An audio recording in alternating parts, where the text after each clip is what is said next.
call this meeting to order.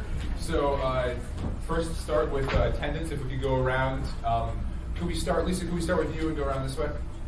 Lisa Spencer, Deputy Municipal Clerk. Ann Lazenby, interpreter. Okay. Eric Musser, the transportation inspector. Dean Gates, Assistant Municipal. Forrest Dunbar. Tim Steele. Dick Trey. Bill Evans. John Weddleton. Elsie Fridges. Could we go to the audience too, please? Ted Coffey. Devin Kelly. Katie Guy Nickman. Orlando Toralba. Thank you. Raymond Toralba. Okay. Megan Alfaho, Yellow Cap. Okay.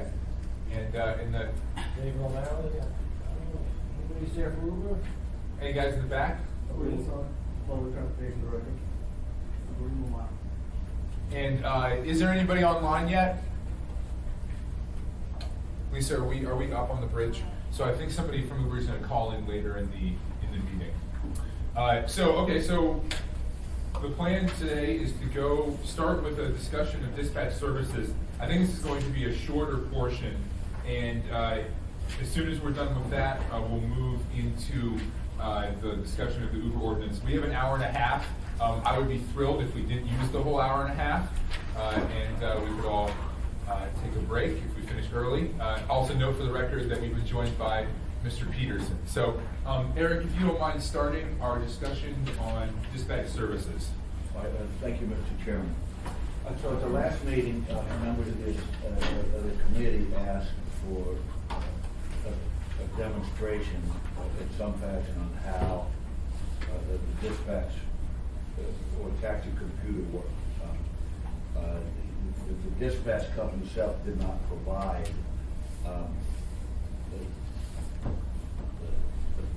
a demonstration of their computer, but I do have to show they're transitioning at this point to new equipment to be able to accept chip and pin compliant, transactions as authorized by the assembly, and so the very brief demo will show how that works and how the new payment system will be authorized, and as well as some of that. So it's a Verifone.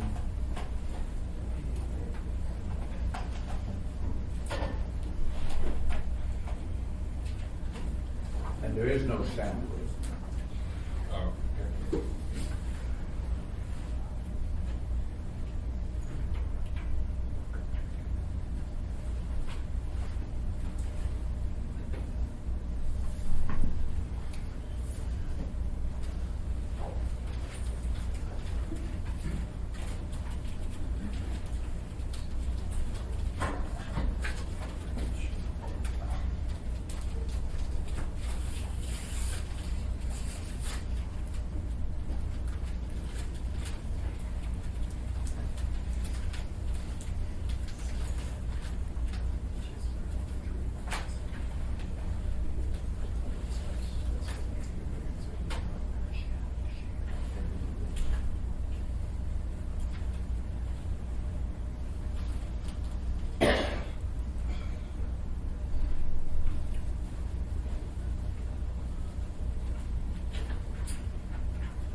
Okay, and so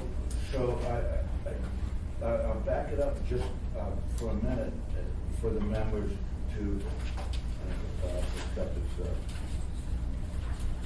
it went to a different one.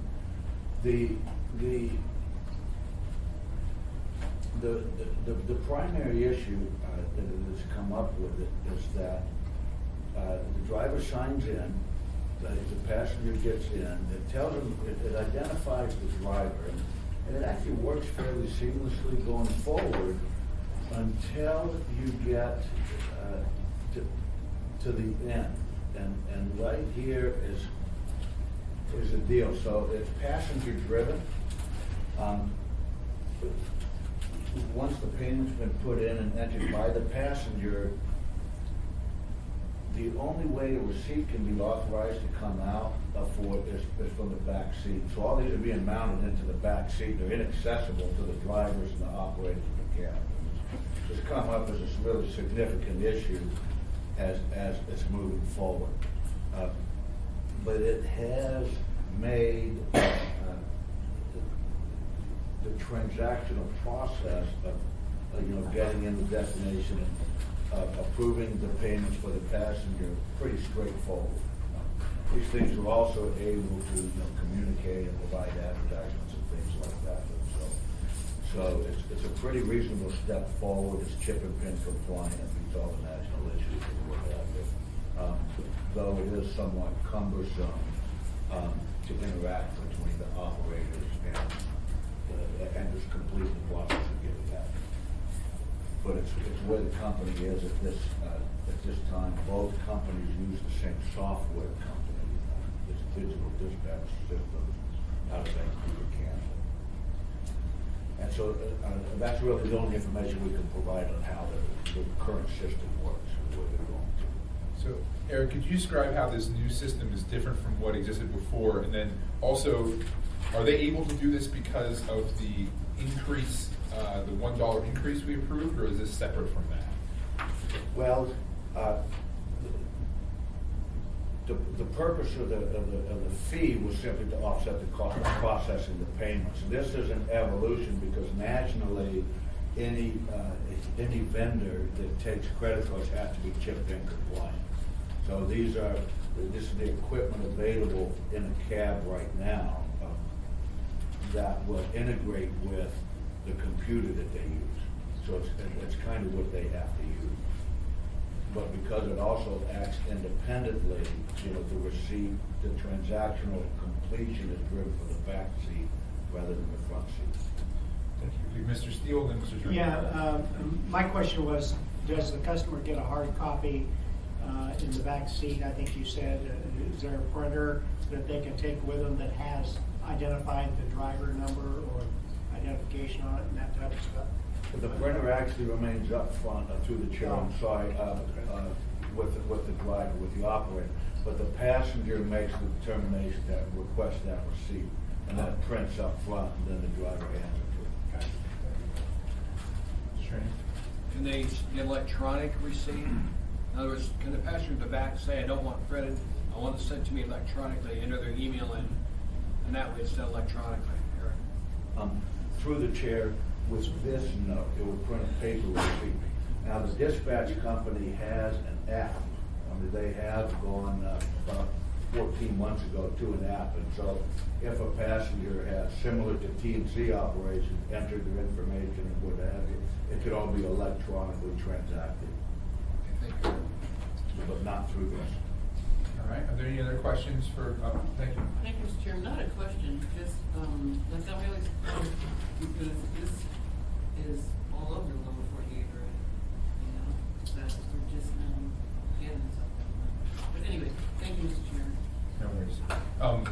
Mr. Muser, do you have sort of a comment on that, though? Is there a reason, are we kind of behind the curve nationally, or are we, for a city our size, is this pretty typical that they're now going to this?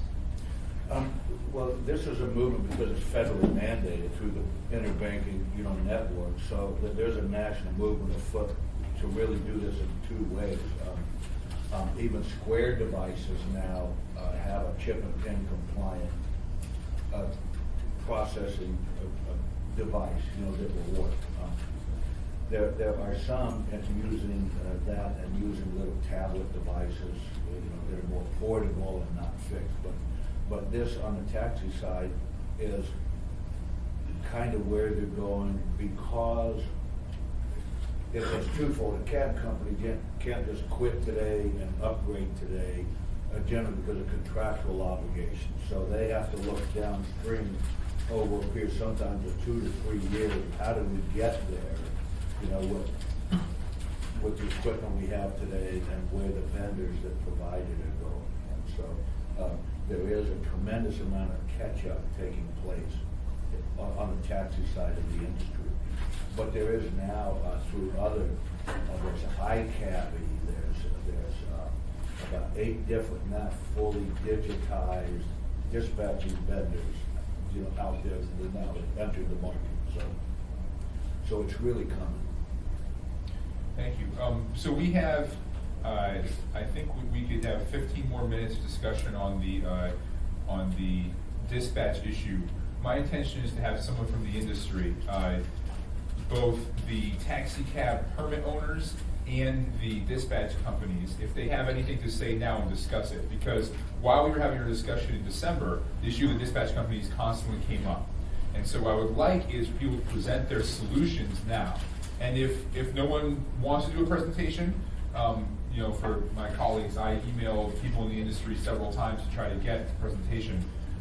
If there's no presentation available, that's fine, we'll just move on to the Uber discussion. But is there anybody from either the dispatch companies or the Taxi Cab Permit Association that would like to discuss issues in the dispatch service? Yeah. Okay, the biggest problem we have in dispatch right now is we have rush times. And this is where all the complaints I heard at the last meeting, because we have. Oh, I'm sorry, sir, could you please read My name's Stan Ekman. Who do you Yellow represent? Cat. Biggest problem we have is during the rush times, we can't cover the east end like we'd like to. Shift change takes place between 5 and 6 p.m. And at that time, the cab's out of service for about 45 minutes to get washed, get gassed up, and go to go to the night driver.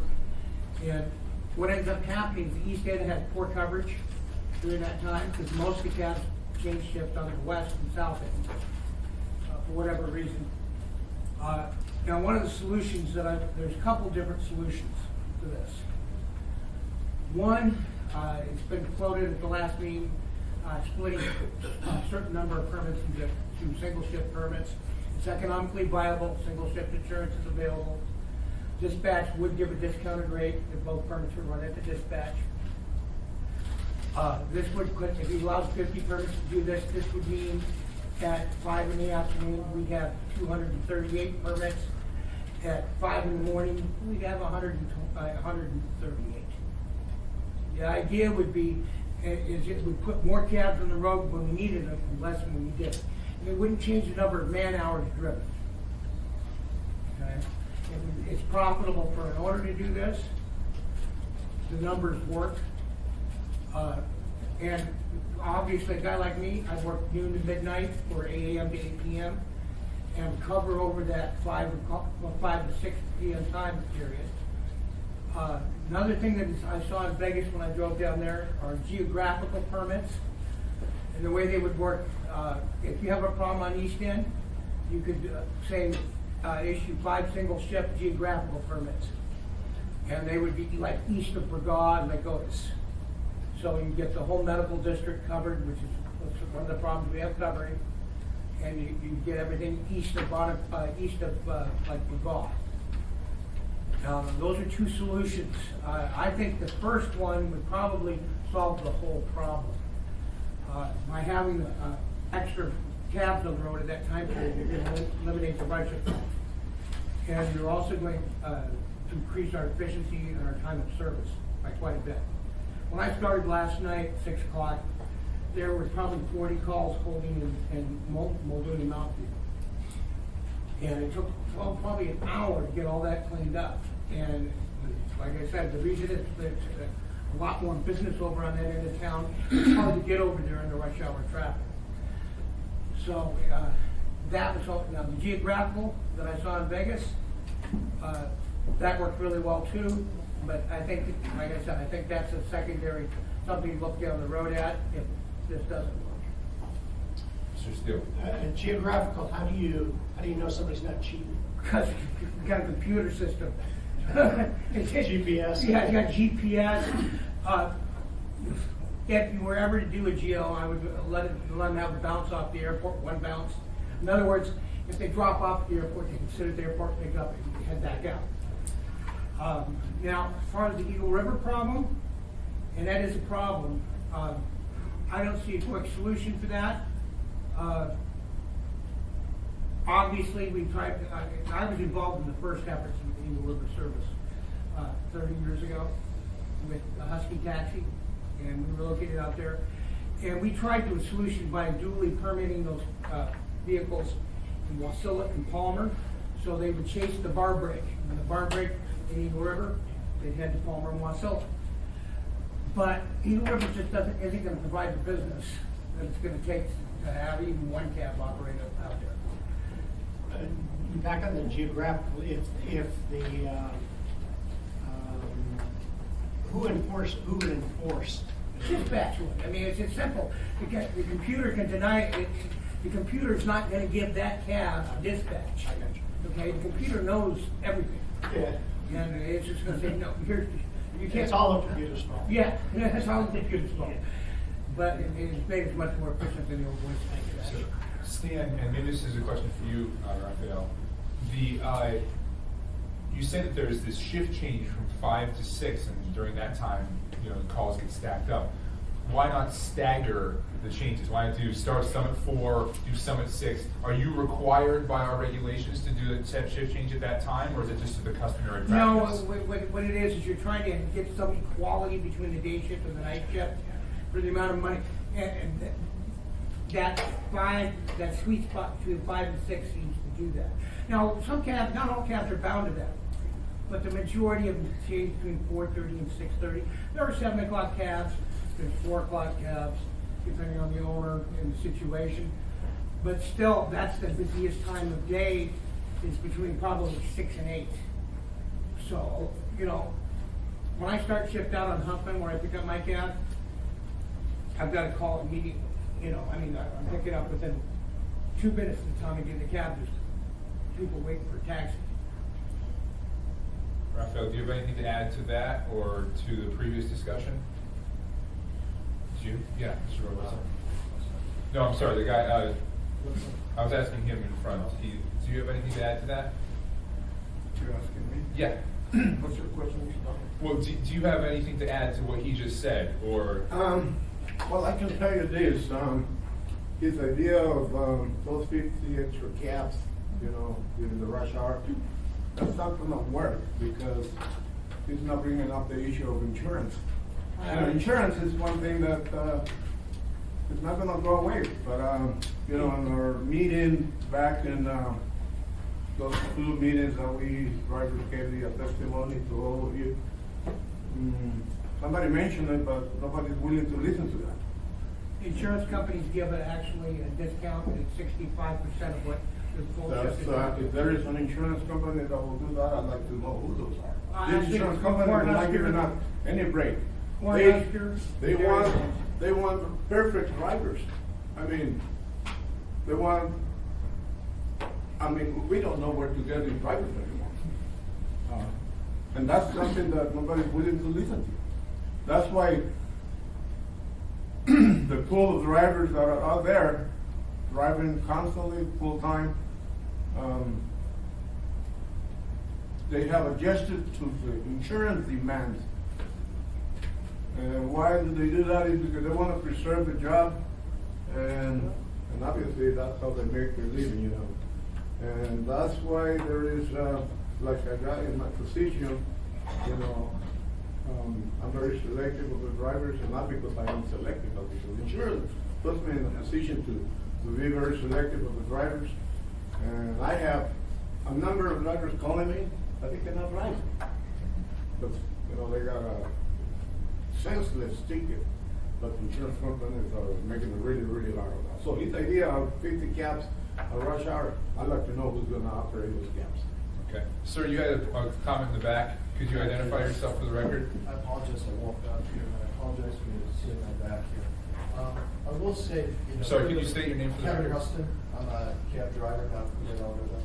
I will say, clearly, there's areas where we feel the population's underserved, there's issues with the timeliness of responding to the calls, but I hate to say that always it seems like the answer, every time we come to these meetings, it seems to be the only answer is more cabs.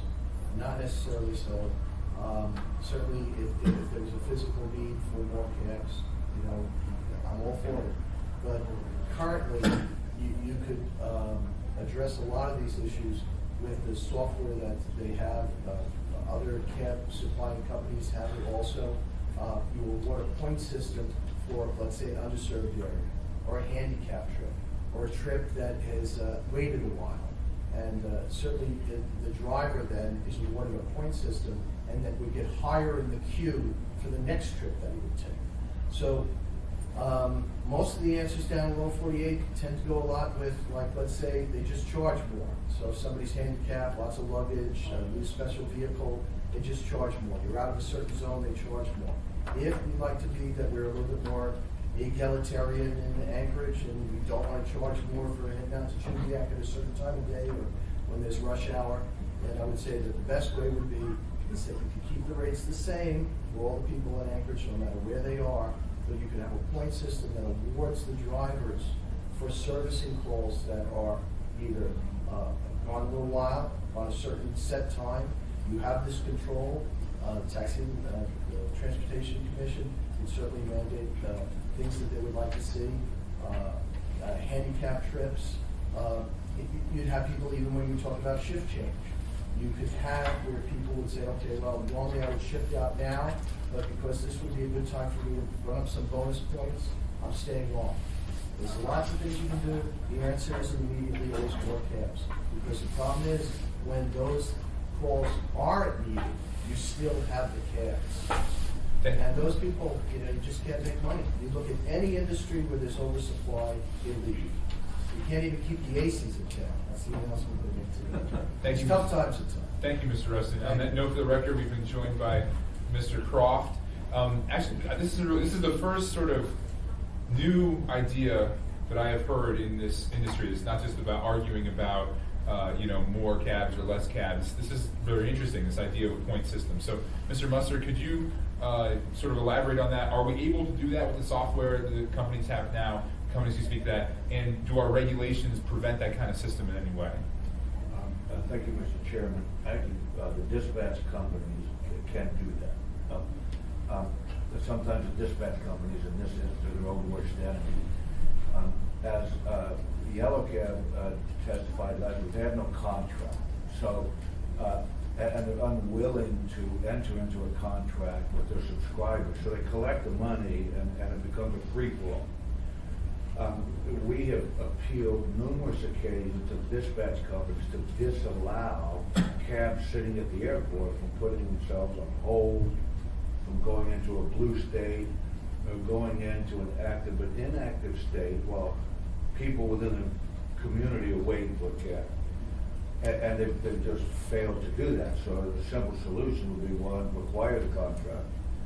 And then number two, because they're unwilling to, is we could require in 1140 the fact that when a chauffeur signs on to go to work, that they're available for work. They can't put themselves in hold. They can't, they can't prohibit the ability to take a trip or not. They have to really sign out and go home, and that would solve a lot of the problem. Really, right there, regardless of the time of day, is just disallow it, and then the responsibility or the contractual relationship is between the dispatch company and the vehicle owner. So having that spelled out, that we welcome you to paint your car yellow or orange or whatever, but as part of that, you're paying our fee to take these trips, and you're going to do it. And if those you lease your car to don't want to abide by the rules, then they could just go somewhere else. And that would really just very simply solve a lot of the problem. And right now, that's what happens, is their computers allow them to put themselves on hold or put themselves in an active but unavailable state, so the dispatch company can't push a trip through. So just to clarify, though, just so I'm certain, and then Mr. Trainee has a question, our current regulations don't prevent this kind of point-based system. Is that right? They don't. Okay, good. Mr. That's Trainee? customer service. Thank you, Mr. Chairman. Eric, what's a blue state? You said earlier taxi cabs in a blue state at the airport. Is that another term for holding? What is it? Through the chair, yes, sir. Oftentimes, if a cab is an operator just needs to go to the restaurant, they won't sign out, but they'll throw themselves on hold so they could do that. And when they're in that state, they can't take a trip. The dispatch company can't put one through to them, for them to accept. And so, Is there a limit on how many times they can do that, or should I just up to them? Is there a limit on how many times they can have holding patterns at the airport? No, it's just free for us. So, sorry, Mr. Evans has a question, and then Mr. Peterson. And it may be for Eric, but we established through Mr. Dunbar's question that our current regulations don't prohibit in any way dispatch companies from developing or using this software, point system or whatever that would make the dispatching more efficient. What is it with respect to the industry then, since we've had these problems for years and years and years and years, what is it that actually prevents that from happening? Through the chair, my simple answer, that's customer service. It's a customer service issue between the dispatch company and those, that are driving and accepting. There are some that believe that because they're independent contractors, even though they lease the cab and pay the daily rate, that they have the right to sit at the airport and refuse any trips that are sent their way. And so, but again, that's an issue that can be solved in that relationship between the dispatch company and the owner of the cab. Mr. Peterson? Thank you, Mr. Chairman. So, if a cab driver takes himself and puts himself on hold to take a bathroom break or whatever, does he go to clear to the end of the line then? Or does he, when he comes back, does he resume his spot where he was before? Goes to the end of the line, and about the airport, if you don't have cabs in line at the airport when 4 flights come in at once, you're well and true. I mean, this idea that they put themselves blue at the airport, these guys line up at the airport because that's where the trips are, okay?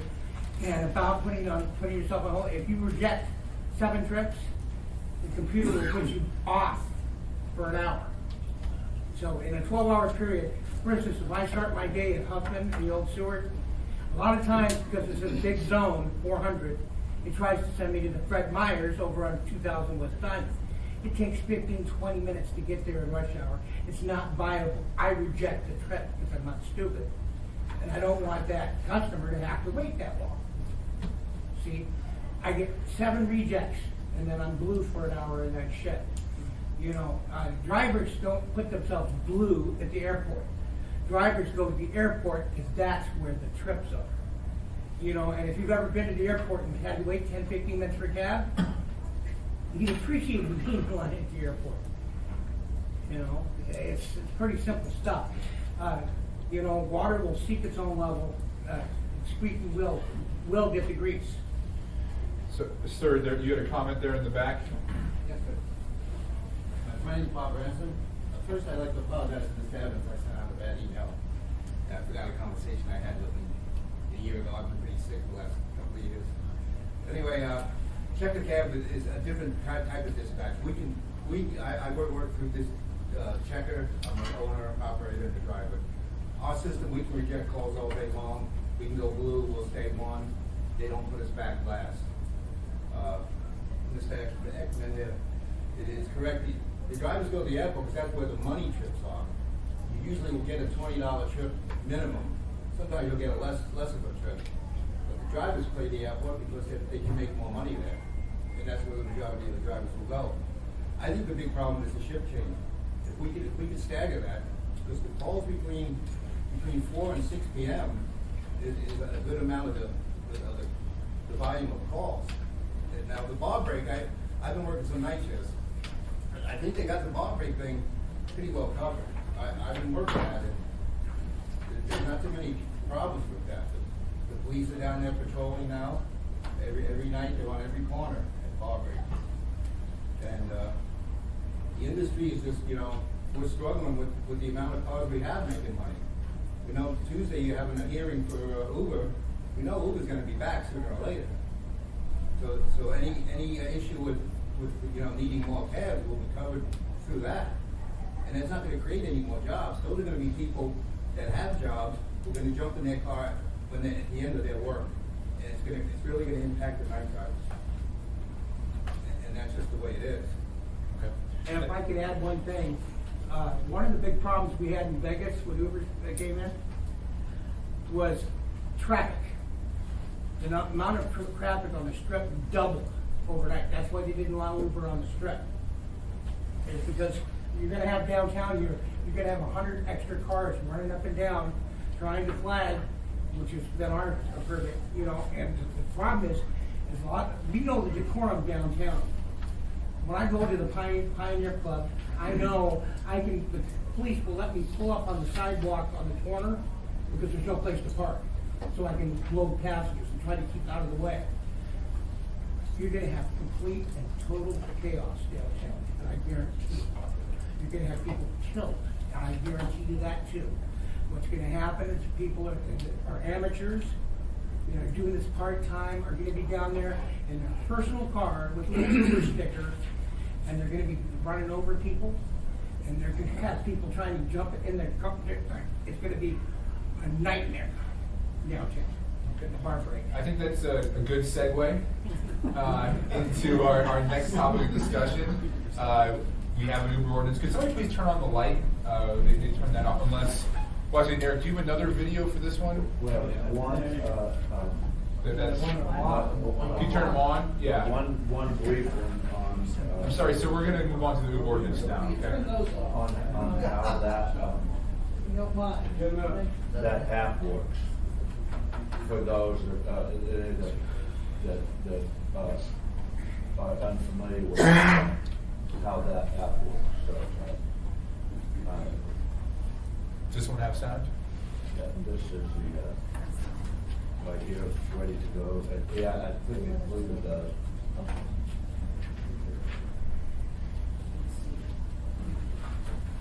Okay, so ready? Welcome to Uber. As a driver with Uber, you're able to go online whenever you want and find people who need rides anywhere in your city. To load the app, tap the Uber partner icon on your phone and sign in with your username and password. Your username is usually your email address. Once you're signed into the app, select a vehicle and you'll see a button that says Go Online. Once you're online, you will start to receive trip requests. So don't go online if you're not ready to drive. When a rider requests a trip, the driver closest to that rider automatically receives the trip request. That means that when you get a trip request, there is no driver on the road in a better position to accept that trip. Your phone will start beeping and the screen will flash. Tap the screen to accept. It's important that you accept most trips because it ensures that riders can get a ride quickly. If you're online, you're expected to accept most trip requests. Once you have accepted the trip, drive to the rider's pickup location. You can tap the arrow to get turn-by-turn directions. The app will automatically send the rider a notification when you're almost there.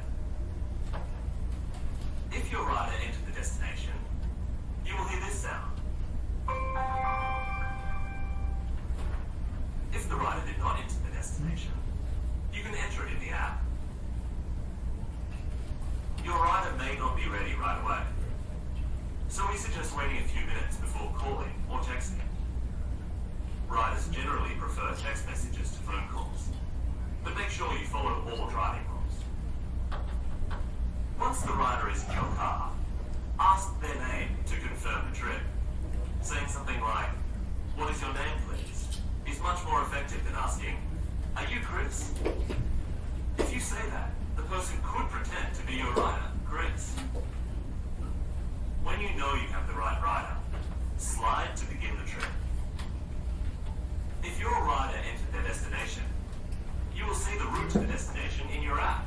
Confirm the rider's destination by asking something like, "Are we still headed to 19 Victoria Avenue, Concord West?"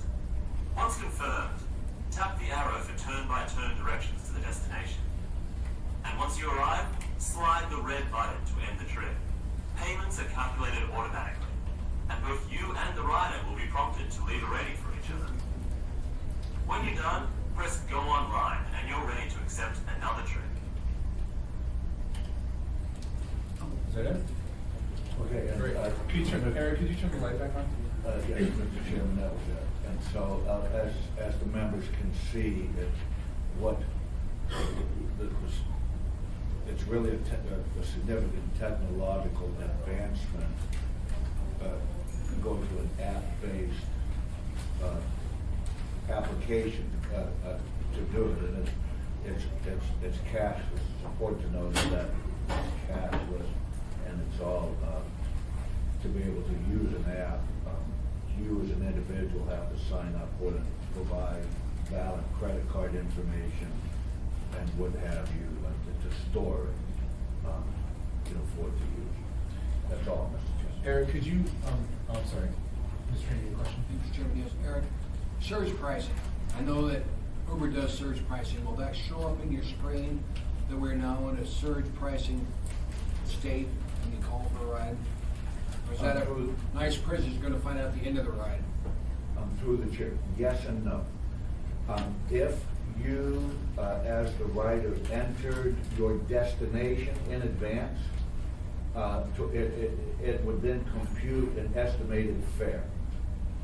And according to Uber, if surge pricing was in effect, it would give you a notification that surge pricing is in effect, and then would provide you with that estimated increased price.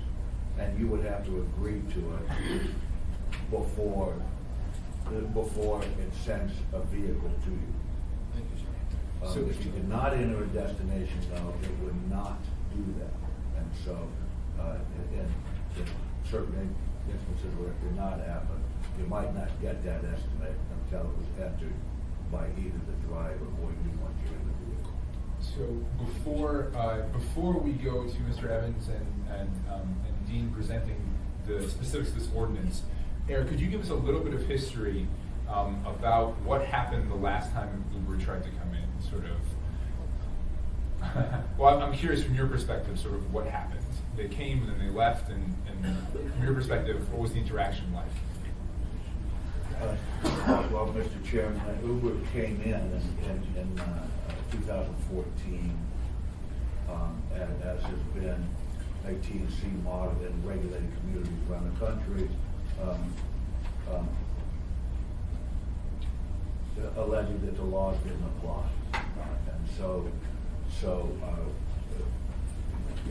the municipality's position has been that the laws do apply. And we went to court, and it was preliminarily ruled that had it gone to trial, they would likely be subject to Title 11. So they provided service in a voluntary manner for a period of time, and then went to the Assembly, and the Assembly passed an ordinance asking the administration to see if we could find a middle ground and allow them to enter and operate in the community. At the same time, the state, the Department of Labor, was seeking action because our independent contractor statute is very narrow. And while taxi operators have an exemption from the workers' comp law, they ruled that the T&C did not. And so they settled with, Uber was the primary operator, so they entered into a settlement with the state and withdrew from the market, or withdrew from Alaska, saying they determined state law was changed. Simultaneously, while that was going on, the Department of Law and the administration was trying to find a middle ground, and we were just unable to. Uber was unwilling to concede any aspect of anything. And so it was reported back to the Assembly, and it just died at that point. Okay. Thank you. All right, well, with that, unless there are other questions, Mr. Evans, would you like to take us away? I'd like to take you away. And bring you back. Just as far as the background goes, we did work on an ordinance that would capture T&Cs back when Uber's here. It's important to understand that our Title 11 was written at a time and written solely for taxis. There were no TNCs. We all didn't have cell phones. That manner of operating didn't exist. So Title 11, as written, is contemplating taxi cabs. And TNCs, while they provide a transportation service, they do it in a manner that is somewhat different than taxis.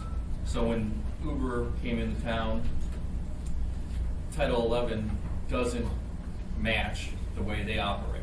So applying Title 11 to Uber doesn't necessarily make sense, because Uber would then have to operate as a taxi. And you can say you want them to operate as a taxi if you want, but that just means there's more taxis. So what has to happen in order to have any TNCs operate, and I think it's important to say any TNCs, because this gets called an Uber ordinance and all that. There are other TNCs out there.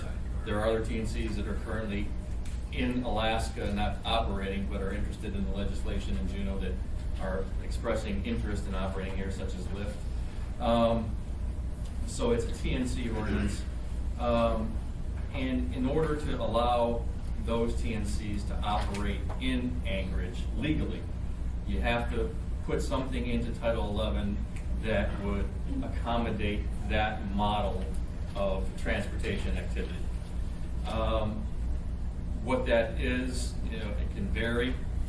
The ordinance that I've put together, and just for the record, I've had no conversations with anyone at Uber, anyone at Lyft, anyone at all. I've never even used Uber in my life. This is just based on what I understood how the TNCs operated, and working with Mr. Gates, who did a lot of looking into the legal aspects of this as well. We put this together.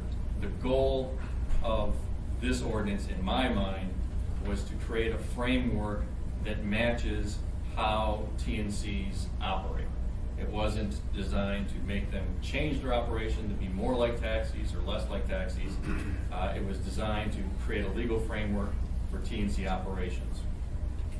So there's not a lot of things that are put into the ordinance that are different from how those TNCs operate. The main thing it covers, and the main thing I believe should be covered by this, is that because these entities are, in my mind, separate businesses, or just private sector businesses, the role of government should be to just ensure basic safety of the public. So this ordinance creates vehicle inspection requirements, most of which are the same as with the taxi cabs.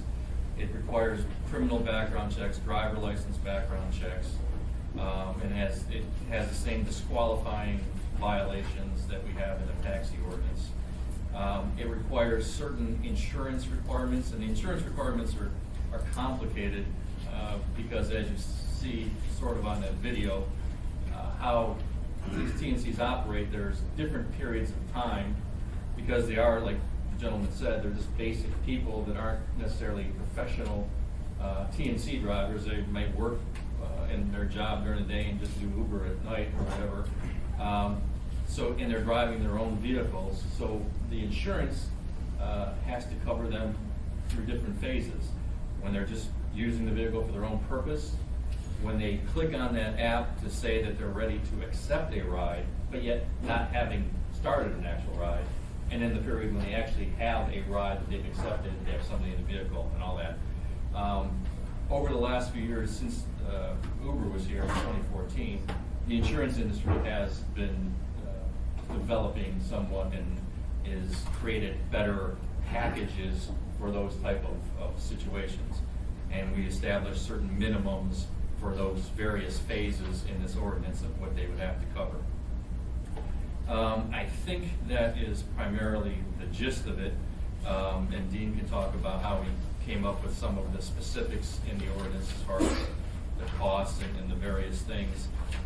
I think the key thing is just the takeaway is that, like Mr. Ransom said, I think anybody looking at this realizes that these TNCs are all over the world.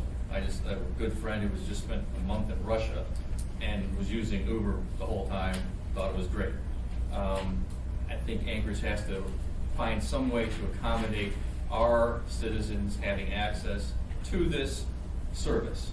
A lot of it's generational. Like I said, I've never used Uber or stuff, but it seems like certainly younger people in particular who grew up, with their cell phone in hand prefer this kind of service. And it's very popular, I know, for business travelers and stuff that I've heard from around town that use this when they go out and would like to be able to use it here. So I think we have to find a way to accommodate it. I think the important thing is to not try to change TNCs to make them look more like taxis in order to level the playing field. I think if we approve something like this that allows TNCs to operate, we do have to look at the taxi restrictions and rethink how we regulate taxis so that we don't have what appear to be unfair restrictions on taxis that the TNCs don't have. It's a dynamically changing industry, and I think we have to get ahead of it and open it up for a lot more innovation on both the taxi side of things and the TNC side of things. So that's it. And Dean, you want to weigh in on anything or just answer questions? Well, I'd rather wait for questions, actually. I think you can see a lot of how this ordinance works. You just look at the table of contents on the second page. But pretty much summed up the purposes and intents. Thank you. So, Madam Chair, and then Ruth, and then John, and then Dick. Thank you, Mr. Chairman. I don't have a question, just a comment. And first, I want to preface my comment with the fact that I never make decisions based on my own personal opinion ever. But I use Uber all the time because I travel a lot, and I love it. And it's cheaper. And I'll give you an example. Most recently, I was in Palm Springs, and when I got to the airport, I didn't feel like waiting, so I took a cab to my hotel, and it was like $27. But on my return to the airport, I took Uber, and it was $18, and everybody likes to save money. But anyway, I'm just saying it's a really remarkable service. But again, we have an ordinance before us, and I don't make decisions based on my own personal opinion. Thank you, Mr. Chairman. You're one of those young people that talk. Yes. That's right. All right, John. I just a couple things. Like, so why can't they be paid in cash? Like a couple like that. Actually, I don't think they allow. I don't think the TNCs allow cash payments, but. Actually, that does. If in jurisdictions we see the similar requirements, and that's pretty much follows with the basic TNC business model. They do everything through the credit card information and all that. There are some jurisdictions that have not prohibited cash payments, and some drivers will take cash tips.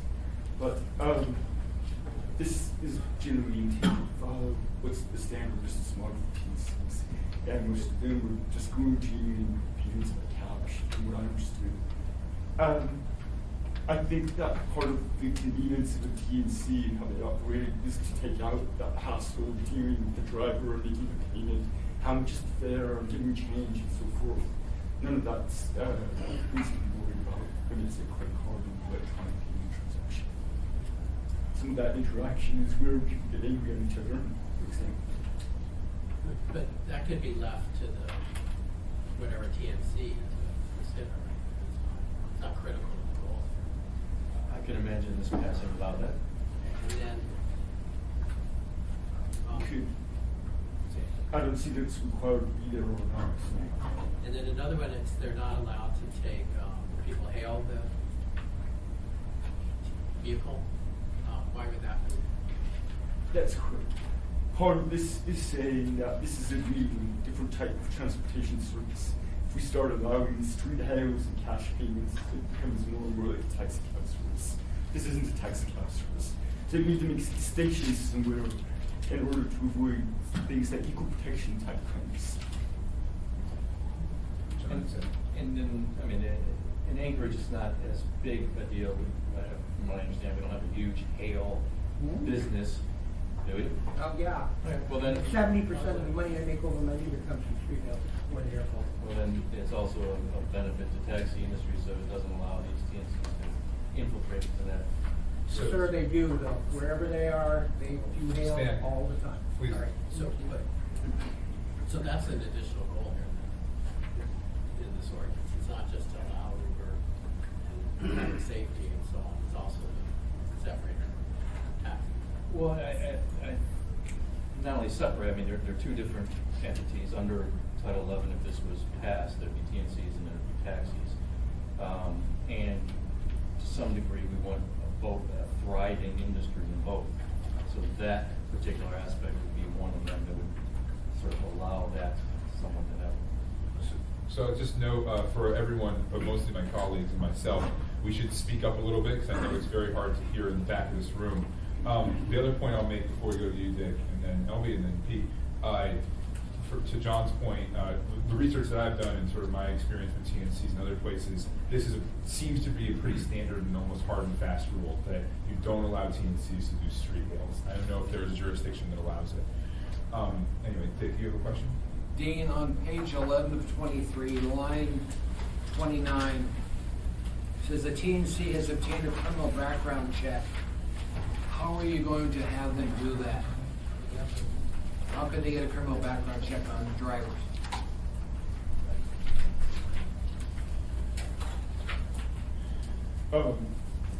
There is, in the next paragraph 8, it says background check requirements.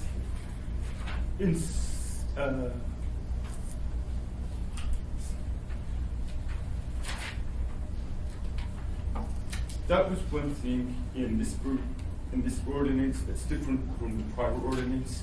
We had a specific requirement for what type of national criminal background checks required. This allows the TNC to go to a vendor who provides background checks, third party, for example, and not telling them which one they have to go to, which type they have to go to. It does need to be national in scope. So, this is, I guess, accommodating to different TNCs that might come to Alaska, to whatever type of national criminal background check they might have. As you see, there's no fingerprint background check requirement. That's a main sticking point in many jurisdictions, and an issue that we discussed early in 2014, whether we require fingerprint background checks or not. This doesn't require that. It does require some type of national background check. Yes. Follow. That was a concern I had the last time they were here. They only wanted to do drivers' background checks. They didn't want to do an in-depth criminal record check. Quite frankly, I don't want sexual offenders driving taxis or Uber. So I'm going to be working on this segment, figure out how we tighten this up before I'll ever vote on this. Thank you, Dean. Well, let me ask a follow-up to that. Dean, the type of, and this is for you too, Bill, the type of background check that you're mandating here, would it catch something like someone being a sex offender? Even without fingerprinting, will this type of check determine who is a sex offender? My understanding is there's a national sex offender registry that will incorporate all 50 states' sex offender databases. So this requires to check that database. If someone's required to register anywhere in the U.S. as a sex offender, it will be captured on a specific national database. Elby, you have a question? Thank you, Mr. Chairman. Just to follow up on the conversation regarding cash, not using cash or credit cards is part of Uber's business model. And the only reason why I know is because, like I said, I use Uber.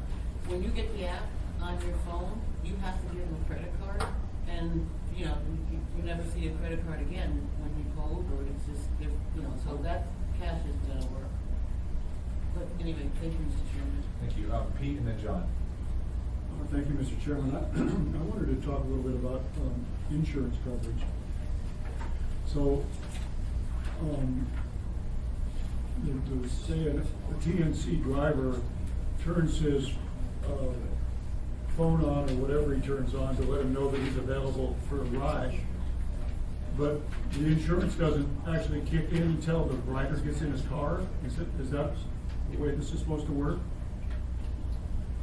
Bill or Dean, can you answer that question? I'm chatting with Mr. Trainee, I'm sorry. Dean. Dean. Repeat the question. Nobody heard you. Pete, could you repeat the All right. question? So, someone gets in a TNC driver lets him know he's available. Does his insurance kick in as soon as he lets him know he's available, or only when the passenger gets in his car? These are personal vehicles, so before anyone clicks on the app, the usual insurance requirements for a personal vehicle are when a TNC driver in ordinance and also in the state's proposed bills, they're based on the National Association of Insurance Commissioners compromise model legislation that they created in conjunction with Uber and with the TNCs. And that model is basically, there's two phases or stages. If a TNC driver says they're available, they log on and say they're available to accept ride requests. That's I'm going to call it stage one. In the ordinance, it's called available for TNC services. The next stage is engaged in a prearranged ride, and stage two. And that stage is in time when the driver has accepted a ride request and they're on the way to pick up the passenger. Passenger's not in the vehicle yet. And also when passenger boards the vehicle, and it continues on until all passengers, maybe there's 3 people, they've all exited the vehicle.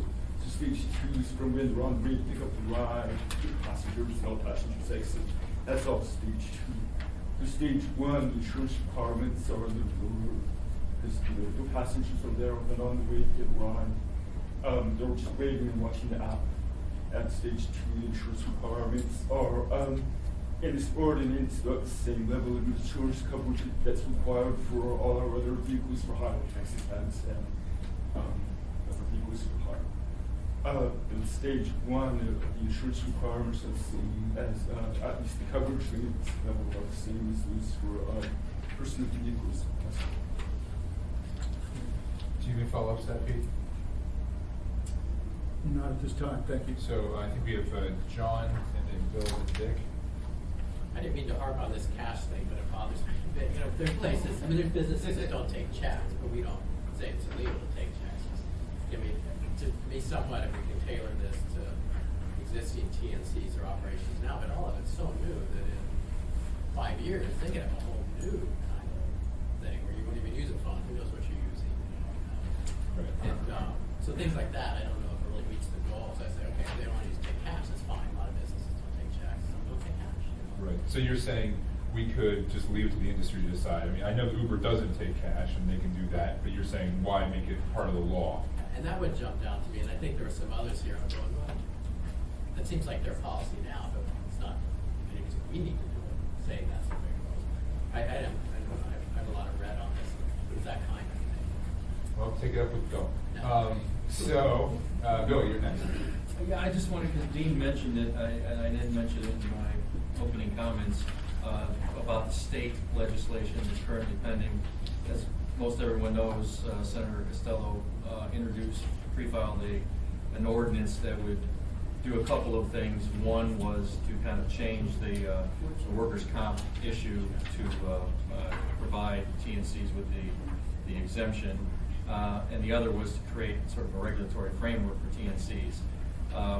When she originally filed it, Dean made sure that our version was at least consistent and not inconsistent with what the state's bill was. And since that time, there was a revision proposed to Senator Costello's bill that would completely preempt any locality in Anchorage from either restricting TNCs or regulate them in any manner. If that passes with the revision, whatever we do would be mooted. It would just be the state would preempt the regulation of these industries. I still think it's valuable to go forward with this for ourselves because, first of all, I don't know whether Senator Costello's bill will pass or whether it will pass with that revision. There's a lot of pushback from localities that don't want the state to kind of bar them from regulating in this industry. So I think it still behooves us to pass our own regulation, and if the state preempts us, the state preempts us, but at least we'll be prepared. Thank you. Dick? Either Dean or you, Bill, who would be responsible to make sure they have adequate insurance? For example, let's say you want to drive for Uber. who would make sure that you told your insurance company, told them, hey, I'm gonna be a part-time Uber driver? Who's responsible? Last time we had TNC's here, we had Uber here saying we have $1 billion life insurance policy, but they never proved they had one. So who would be the one that would check on that? Because sometimes some insurance companies, if you're using your car commercially, they void your insurance. So who's gonna check to make sure they've got valid insurance out there? In this ordinance, we have copy of insurance card, TNC, I believe. I'll double check that. In the state's bill, they require a certificate of insurance by TNC to be filed with those states division of insurance. And then the individual drivers, so that's the TNC's insurance certificate. The individual drivers, they're required to carry proof of insurance, just as other drivers on the road are required to carry proof of insurance. So if they're a TNC driver, they have to have proof that TNC insurance coverage. So you'd have to have proof that you have TNC insurance coverage? Because everybody has an insurance. You've got an insurance card in your wallet. You get in an accident, and you're saying, I got insurance, say, but I want to make sure it's got the rider in there to cover being a TNC driver. Hold on. I would need to look at that more. I think that the proof of insurance would indicate, that you have the coverage limits required by the ordinance here. Then if there's an accident, so I don't have the insurance cover requirements, and there's the consequences. I guess what you're asking is there a pre-screening? And I think pre-screening them, they have insurance before they can drive. And that's an obligation of the TNC to insure. So the city would have no role in it, Dean? In this ordinance, it says the TNC drivers need to show the TNC before they're authorized to operate for the TNC. They need to show the TNC that they have the required insurance coverage in place for the vehicle that they can drive. Since you're an attorney, wouldn't that put TNCs at risk then? Let's say the driver said, I've got insurance rider for driving, but they really don't. If there's been an accident, then you can sue both the driver and the TNC and the dispatcher. Just speaking hypothetically, if I were a lawyer involved in a case like that, I would sue them both and see what happens. Don't. That's right. I have 3 Don't try for attorneys, I'll Uber, ask they've got them. lawyers. Believe me. Do we have any more questions from my colleagues before we go to, I want to see, is there somebody on the line from Uber or from Lyft? We said we get, It's still connected and the number was sent to, okay.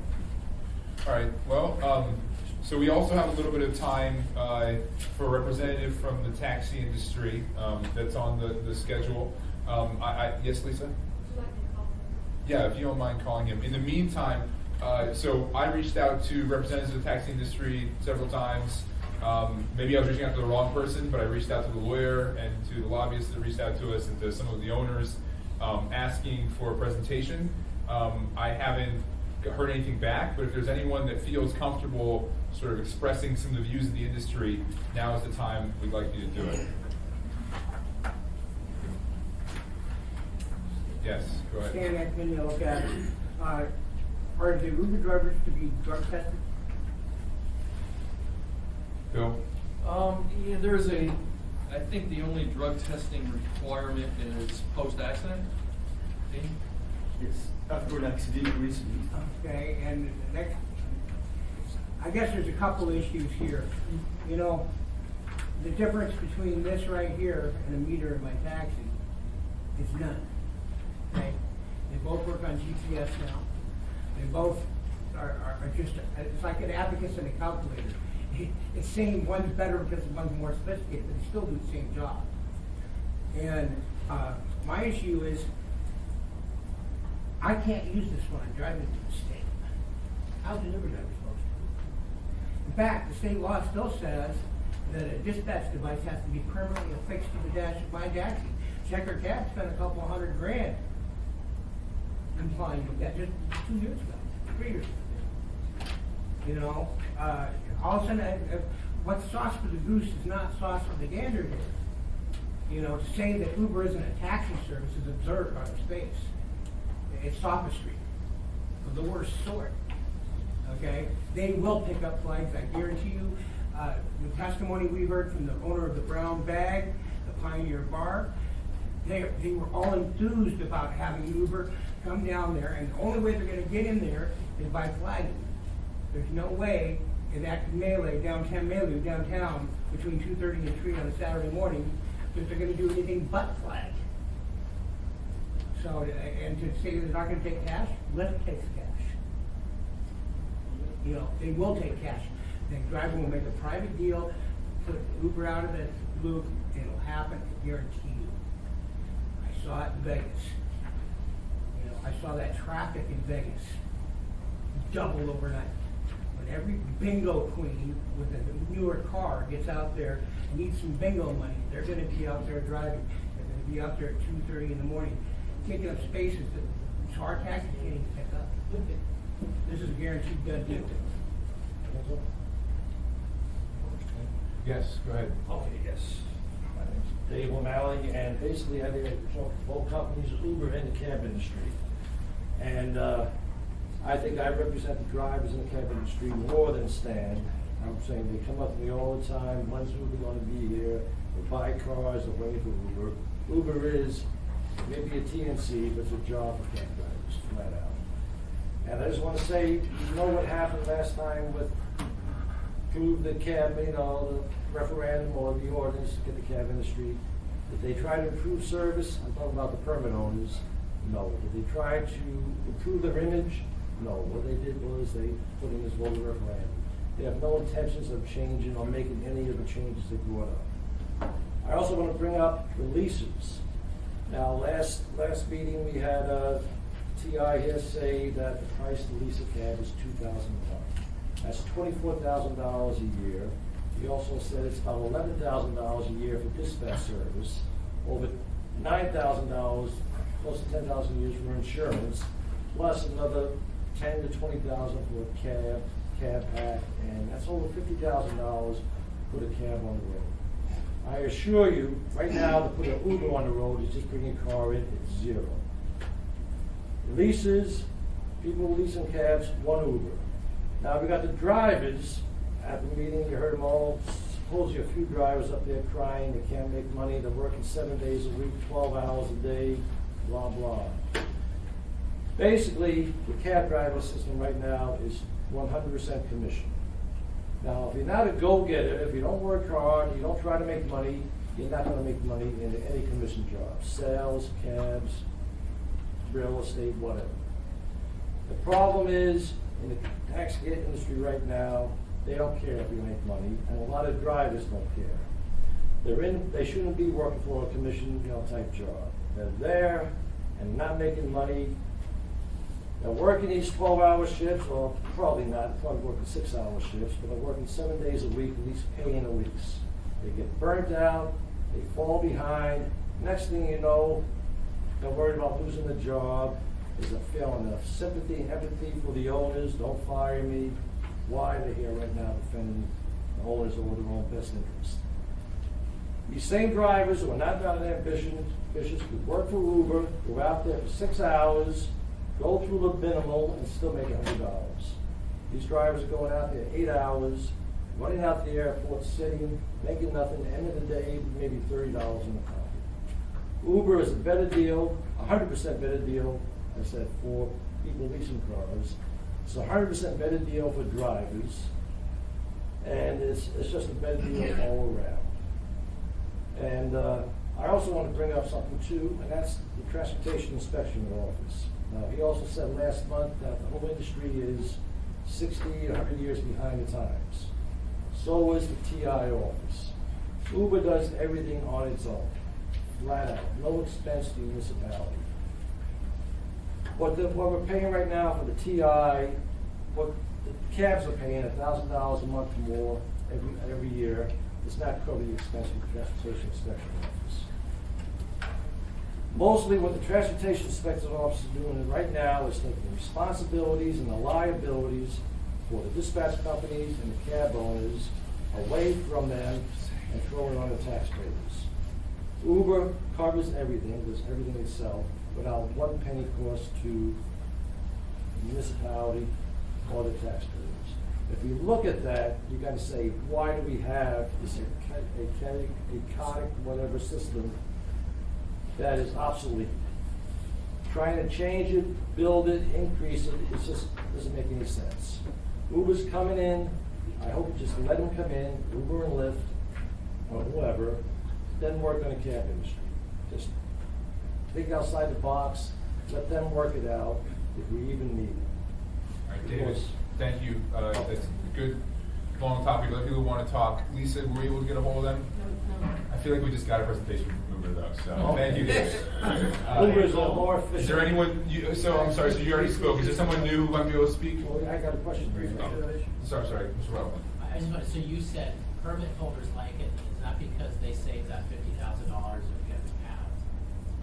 I'll set The up. permit owners wanna keep the system, because that's where the value of the They like permits the are. current system. They wanna keep the same system, they don't want, and I think they don't want to, they haven't put any initiative to improve their image, improve the service, whatnot. Whatever they're talking about now, they've been talking about for years, and nothing ever happened. It's not gonna happen. I'm sorry, Kevin, before you speak, there was someone else who hadn't spoke yet. Was it you, sir? Do you want to speak? Yeah. Okay. Do you want to speak, sir, or do you want to speak earlier in the New York? It's okay, you can speak. Okay. Thank you. Maureen Momani. I've been in the industry for about 10 years now. I'm not against Uber. I am against that they're treated differently. The notion that they're not a taxi cab company or the transportation industry, it's not right. They're crying right now at the state level, says treat us like taxis. It's right there. They're saying that. Why do we have to pay workman's comp where taxis don't? Themselves, they're telling you we are like taxis. Last time when they were here, they said we were not taxis. So which one is it? To say that they only work part-time, it's not true. You look at all over where they are. They can work. This people. Articles out there that saying people sleep on their cars and drive almost 24 hours. So they're not part-time workers. They are professionals in a way. If you drive as many hours as you want, what distinguishes you the difference between a professional and non-professional? So on their insurance, I do have an issue there. The state says that we have to have insurance minimum liability all the time. And that is true, but how many, I've gotten accidents before that the guy says he has insurance, you call the insurance, says he canceled the policy. Who's gonna check for that? And is Uber gonna step up to the plate for that? Not really. It took them to San Francisco lawsuit to change how they insure. So there is some flaws there. Private vehicles, I don't think so. Our cars are private vehicles. We own them outright. If we have a loan on the car, I can't have it as a cab. It's true. Everybody who's gotten a loan, read it, they'll tell you. It's not. These guys, they get their cars leased from vendors. So really and truly, there's a lot of flaws. I'm not against them. It's a free market, free country, but they have to be treated the same in a lot of these issues. Post-accident, supposedly a drug test. According to this, as my understanding is, that's at the discretion of the officer to make them go do which is the state law. If the officer thinks that you're buzzed, they make you do a sobriety test. But for us, it's different. I was just in an accident with some muscle nose from last week, and I had to go there, show my camera, and all that kind of stuff. Wasted a couple hours, and he could testify to that. And the officer didn't feel like I was intoxicated or anything like that. He just, according to the title, I have to call and let him know about it. So if the officer misses something in a day like today, it was probably going to be a lot of accidents because of the weather. If they miss something, who's going to check for that? Why should there be a mandatory drug testing post-accident?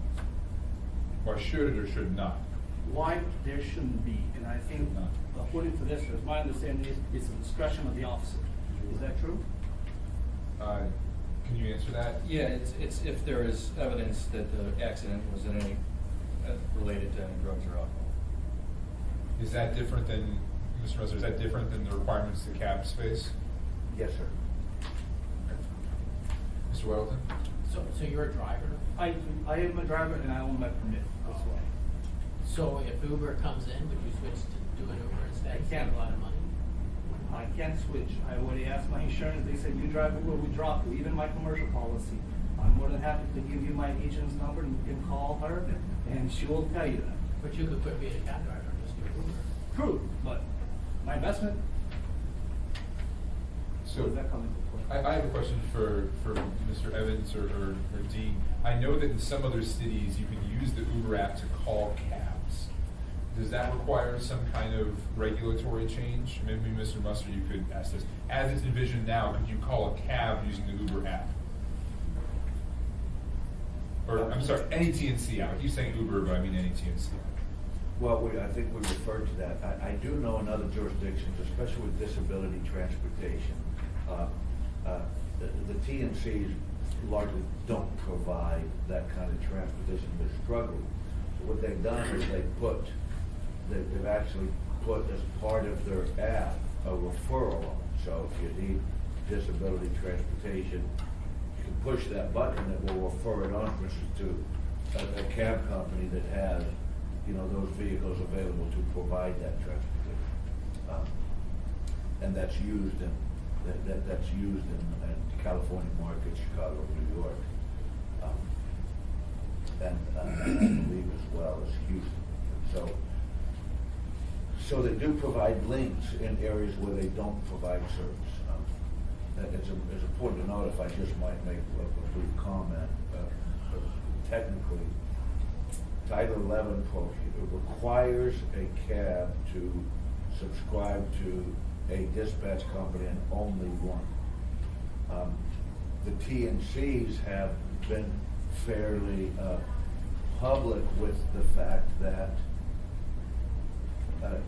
someone in that individual, that permit market could drive for them using that vehicle. But Title 11 would preclude that from that. Why force the driver to only be with one company? Why not allow them to go back and forth between Checker and Yellow? Who does that help besides the dispatch companies? I don't have the historical background on that, under why that's in Title 11. It's been there for. I can give you the answer on this, it's real simple. Same reason that it was against the rules for a driver back when we were on radio dispatch to have a yellow radio and work a check, the stealing and trips from the other company, cross-contamination. That is why that's not allowed. Besides that, who's going to pay $2,000 a month for one vehicle to get the computer dispatch? It doesn't even need to be legislated at all. Yeah, but you don't have contracts between each other, right? You don't have contracts with drivers, so why not? Why shouldn't they, quote unquote, steal from both? They can't steal, it's digital. Right. I mean, there's no way for them to hijack the signal from Yellow Cab if they're a checker or vice versa. It's a different system. It's even got a different code. Okay. Do you have any? All right. Are there any other? We have 10 more minutes. Is anyone? Yes. Yeah, my name's Brian Kennedy, something of a transit activist. I spent all summer down in California petitioning, and so I used Uber a lot. And I think what's an interesting thing, like I was in the paper, all over California petition. And so I use Uber all the time. And one of the exciting things about this Uber is they have this one.